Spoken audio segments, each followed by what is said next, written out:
Assalamualaikum warahmatullahi wabarakatuh. Alhamdulillahi bihi wa kafa.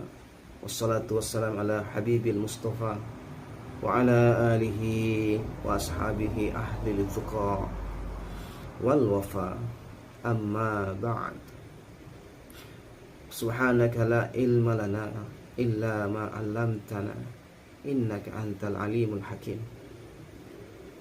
Rabbi israh li sadri wa yassir li amri wahlul 'uqdatan minal lisani wafqahu qawli.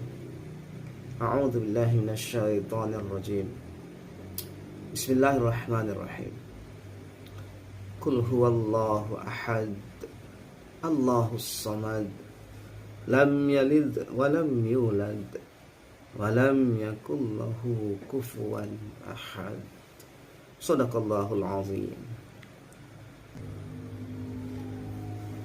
Bersyukur kita kepada Allah Subhanahu wa taala yang maha baik kepada kita semua dan kepada seluruh alam, dengan ucapan alhamdulillah rabbil alamin. Kemudian berselawat kepada baginda Rasulullah sallallahu alaihi wasallam dengan ucapan Allahumma salli ala Sayyidina Muhammadin wa ala alihi wa sahbihi ajma'in. Para hadirin yang berbahagia, terutama pada dosen pengampu saya, Ibu Nikmah MPD, dan kepada kawan-kawan semua. Mengawali perjumpaan kita pada kali ini, moga-moga kita semua bisa mengikuti pembahasan-pembahasan dalam video ini. Semoga bisa bermanfaat pada diri kita semua. Amin, amin, amin ya rabbal alamin. Yang terhormat dan sama-sama kami hormati dosen mata kuliah kami, yaitu dosen metodologi studi Islam, yaitu Ibu Nikmah MPD. Perkenalkan, nama saya Abdul Hasan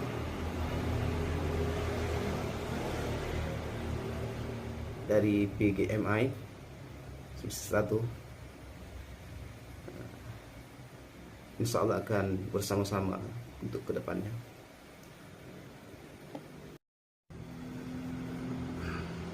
Berkat dan limpahan rahmatnya, sama-sama mengharapkan dan dapat menyelesaikan pembahasan kita pada malam hari ini. Jadi, adapun judul pembahasan kita pada malam hari ini, yaitu definisi agama, membutuhkan manusia, kebutuhan manusia terhadap agama, peran Islam dalam membentuk nilai moral dan sosial.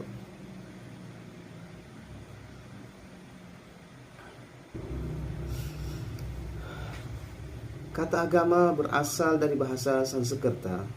A berarti tidak, gama berarti kacau, sehingga agama berarti tidak kacau.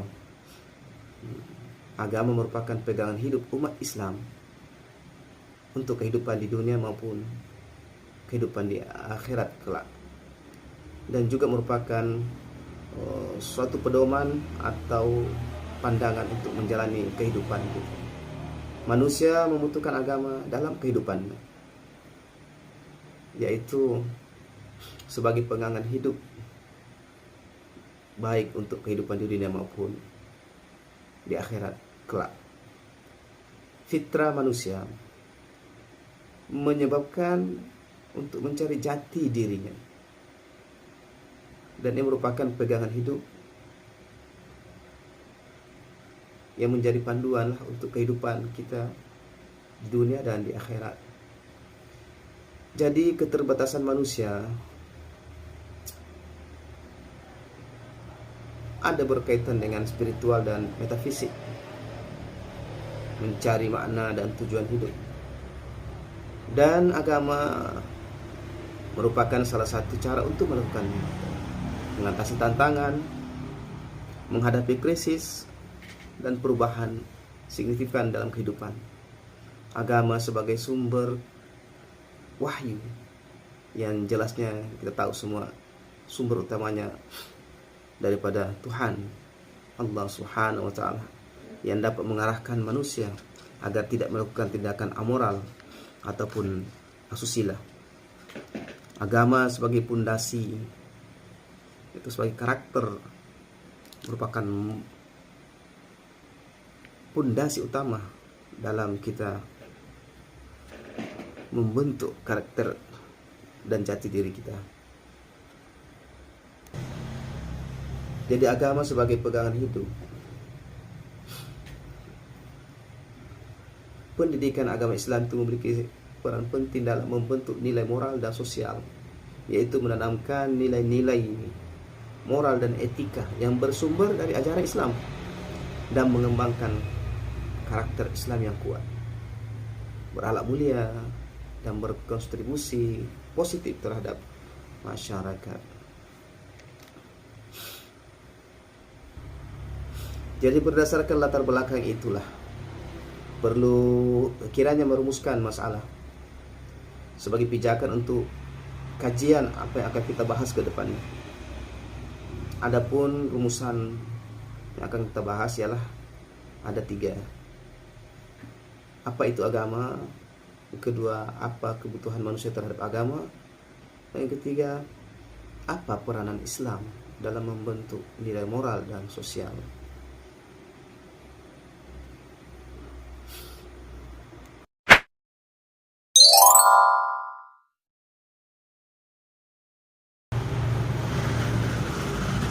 Para kawan-kawan semua yang dirahmati Allah,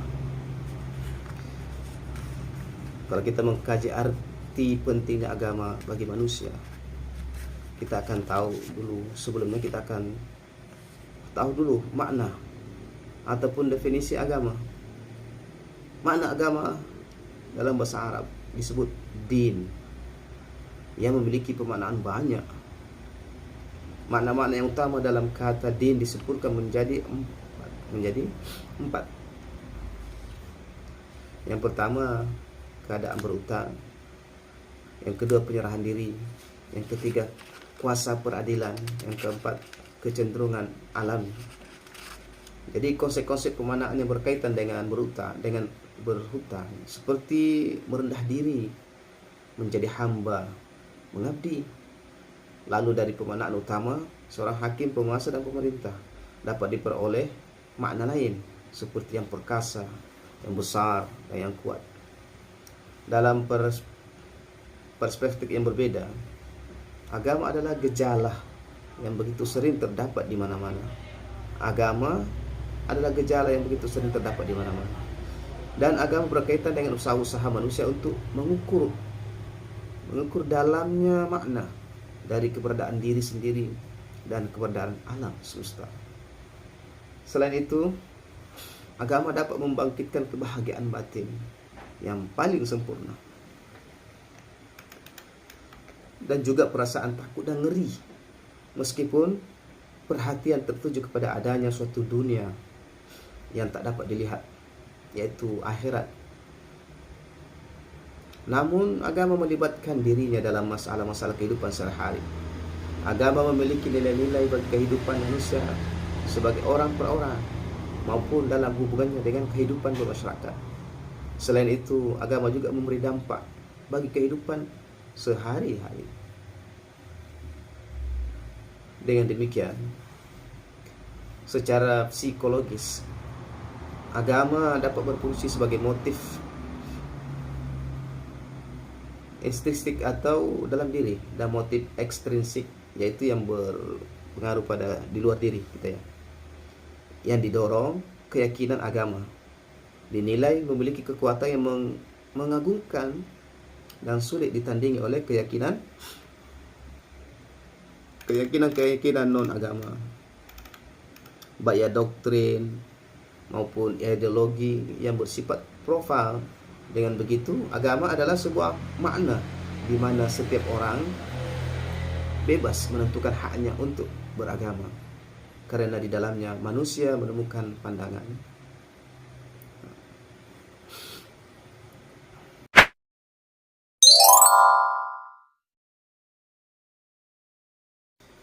Kebutuhan manusia terhadap agama, sekurang-kurangnya ada 3 alasan yang melatar belakangi perlunya manusia terhadap agama. Yang ketiga alasan inilah ialah diantaranya yang pertama, fitrah manusia. Sebagai fitrah manusia, dalam konteks hal ini di antara ayat Al-Quran dalam surat Ar-Rum ayat 30 bahwa ada potensi fitrah beragama yang terdapat pada manusia. Dalam hal ini dapat ditegaskan bahwa insan adalah manusia yang menerima pelajaran dari Tuhan tentang apa yang tidak diketahuinya. Manusia insan secara kodrati sebagai ciptaan Tuhan yang sempurna bentuknya dibanding dengan makhluk lainnya.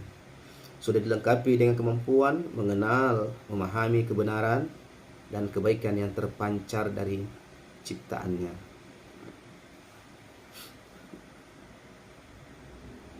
Kemudian yang kedua, kelemahan dan kekurangan manusia. Menurut Quraisy Shihab, seorang tokoh agama di Indonesia, bahwa dalam pandangan Al-Quran, nafs diciptakan Allah dalam keadaan sempurna yang berfungsi menampung serta mendorong manusia berbuat kebaikan dan keburukan. Dan karena itu sisi dalam manusia ialah ini ditunjukkan oleh Al-Quran, dianjurkan untuk diberi perhatian lebih besar. Di antara ayat yang menjelaskan hal ini terdapat dalam surat Asy-Syam ayat 7-8 yang maksudnya demi nafs serta penyempurnaan ciptaan, Allah mengilhamkan kepadanya kefasikan dan ketakwaan. Kata mengilhamkan berarti potensi agar manusia melalui nafs menangkap makna baik dan buruk. Di sini berbeda dengan terminologi kaum sufi bahwa nafs adalah sesuatu yang melahirkan sifat tercelah dan perilaku buruk, dan dalam hal ini sama dengan pengertian yang terdapat dalam Kamus Umum Bahasa Indonesia. Lebih lanjut dan lebih jauh lagi, Quraisy Shihab berpendapat bahwa kendati pun nafs berpotensi positif dan negatif, namun diperoleh pula isyarat bahwa pada hakikatnya potensi positif manusia lebih kuat daripada potensi negatifnya. Hanya saja dorongan dan daya tarik keburukan lebih kuat daripada daya tarik kebaikan. Dalam literatur teologi Islam, kita jumpai pandangan kaum Mu'tazilah yang rasionalis karena banyak mendahulukan akal dalam memperkuat argumentasinya daripada wahyu. Namun demikian, mereka sepakat bahwa manusia dengan akalnya memiliki kelemahan. Akal memang dapat mengetahui yang baik dan buruk, tetapi tidak semua yang baik dan buruk dapat diketahui oleh akal. Dalam hubungan ini, kaum Mu'tazilah mewajibkan kepada Tuhan agar menurunkan wahyu dengan tujuan agar kekurangan akal dapat dilengkapi oleh wahyu dalam ini agama. Dengan demikian, secara tak langsung kaum Mu'tazilah memandang bahwa manusia memerlukan wahyu atau memerlukan agama.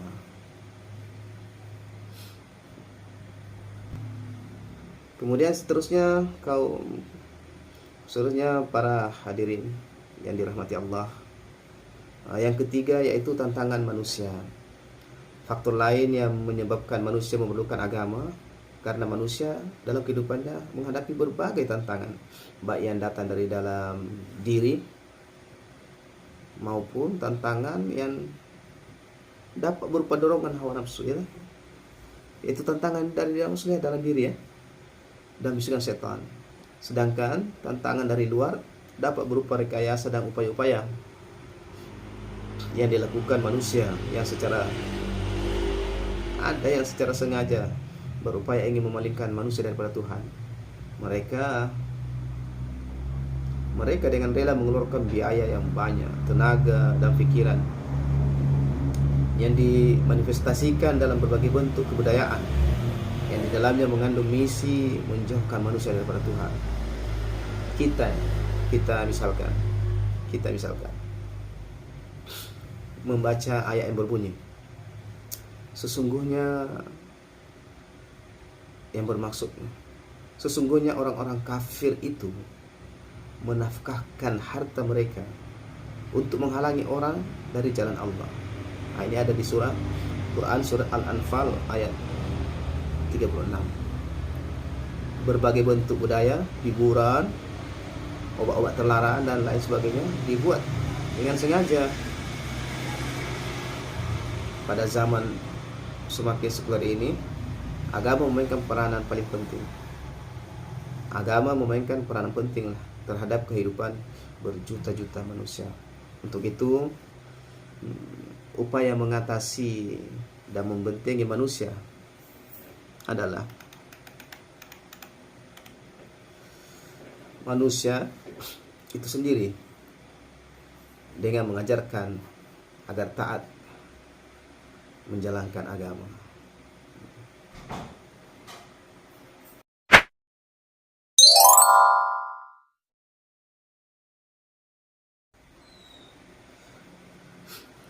Para hadirin yang dirahmati Allah, dan selanjutnya peran Islam dalam membentuk nilai moral dan sosial.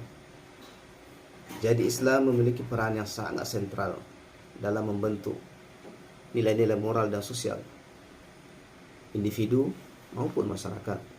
Agama ini memberikan panduan hidup yang komprehensif, mulai dari hubungan individu dengan Tuhan, sesama manusia, hingga hubungan manusia dengan alam semesta.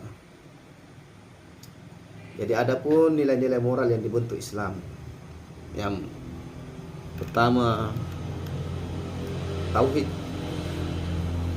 Nilai-nilai yang dibentuk oleh Islam, yang pertama tauhid.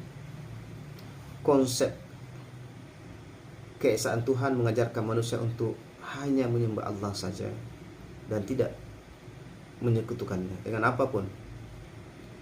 Nilai ini membentuk dasar keyakinan yang kuat untuk mendorong manusia untuk selalu berbuat baik. Macam tadi tuh ya, yang di awal itu mukadimah tadi kita sama-sama mendengar baca surat Al-Ikhlas ya, yang memerintahkan bahwa keesaan Tuhan, disebutkan keesaan Tuhan ya, Allah tidak beranak dan tidak diperanakkan, tidak ada sekutu baginya, dan hanya Dialah yang berhak disembah, tidak ada sekutu baginya. Kemudian yang kedua, keadilan ya. Islam sangat menekankan pentingnya keadilan dalam segala aspek kehidupan.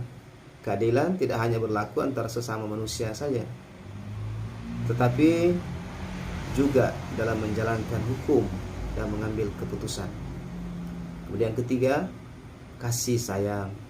Nilai kasih sayang dalam Islam sangat luas, meliputi kasih sayang kepada orang tua, kerabat, sesama muslim, bahkan kepada seluruh umat manusia. Yang keempat, jujur.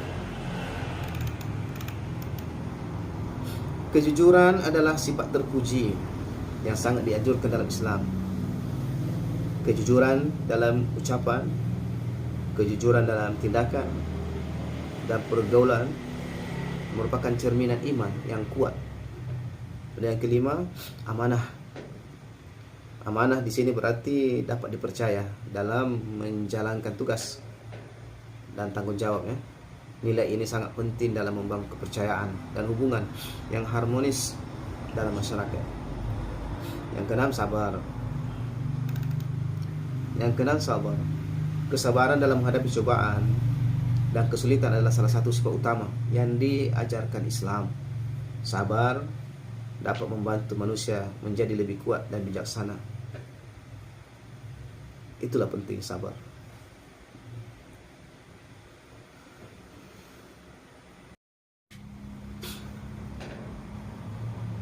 Peran Islam dalam membentuk nilai sosial. Nilai-nilai moral yang diajarkan Islam tersebut kemudian membentuk nilai-nilai sosial yang positif dalam masyarakat.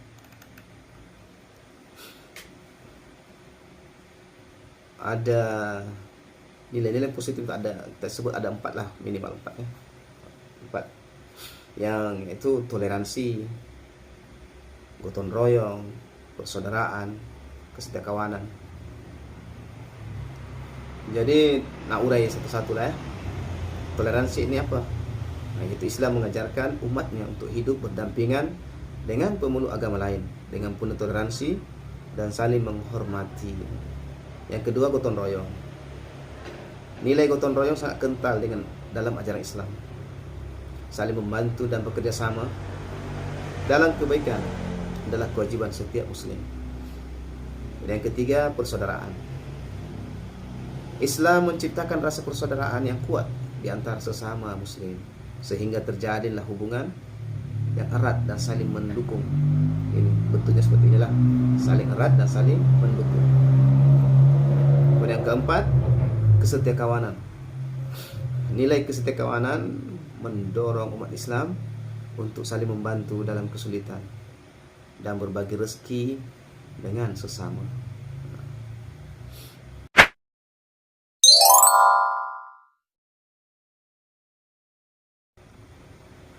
Jadi begitulah ya yang dipaparkan. Terima pembahasan tadi yang panjang sudah kita jelaskan. Jadi tibalah saatnya pada penghujung apa yang sudah kita bahas ya. Tapi sebelumnya cobalah saya akan merangkum daripada isi yang kita bahas tadi ya. Jadi Islam menjadi pilar penting dalam pembentukan moral dan etika yang kuat pada individu muslim dan seluruh umat Islam lainnya. Agama Islam memainkan peran yang vital dalam membentuk moral dan etika individu melalui pemahaman dan pengamalan ajaran agama Islam yang baik,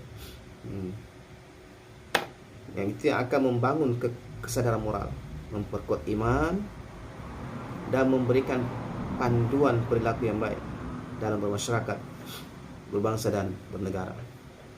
Jadi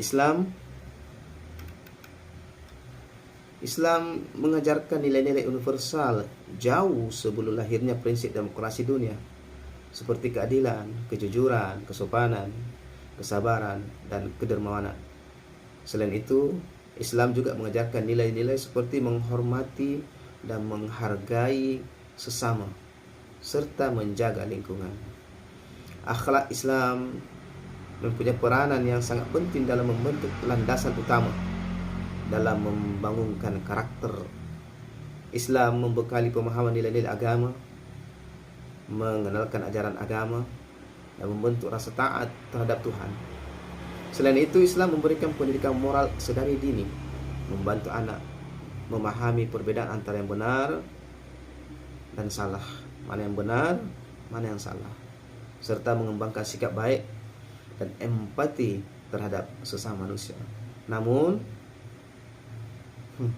Namun Islam juga menghadapi tantangan.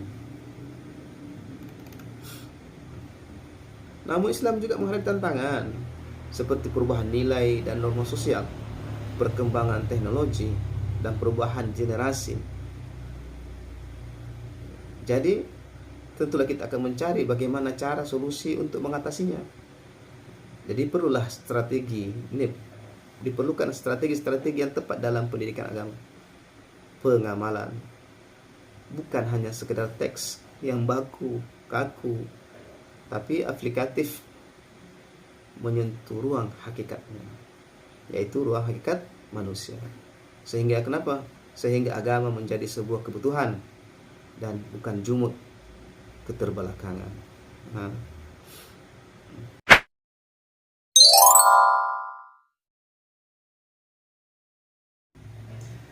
Untuk saran, saya selaku pemberi materi pada pembahasan kita kali ini sangat-sangatlah mengharapkan saran ataupun kritik daripada berbagai pihak, khususnya pada dosen kami mata kuliah metodologi studi Islam, yaitu Ibu Nikmah MPD, yang insyaallah dirahmati Allah, yang kritikan itu tentulah sangat perlukan, terutama bagi para pencari kebenaran lah, para pencari keridhaan Allah, ya, yang mana pembahasan itu tentulah jauh daripada kesempurnaan. Moga-moga kritikan, saran daripada semua pihak dapat bermanfaat pada diri saya. Jadi untuk itulah, demikianlah pembahasan kita pada pertemuan kali ini, ya. Itulah yang dapat saya sampaikan. Semoga dapat bermanfaat untuk kita semua. Jika ada yang baik itu datang, tentulah datangnya daripada Allah Subhanahu wa taala, dan jika ada yang buruk itu tentulah datangnya daripada diri saya pribadi, yang mesti perlu banyak bimbingan lagi.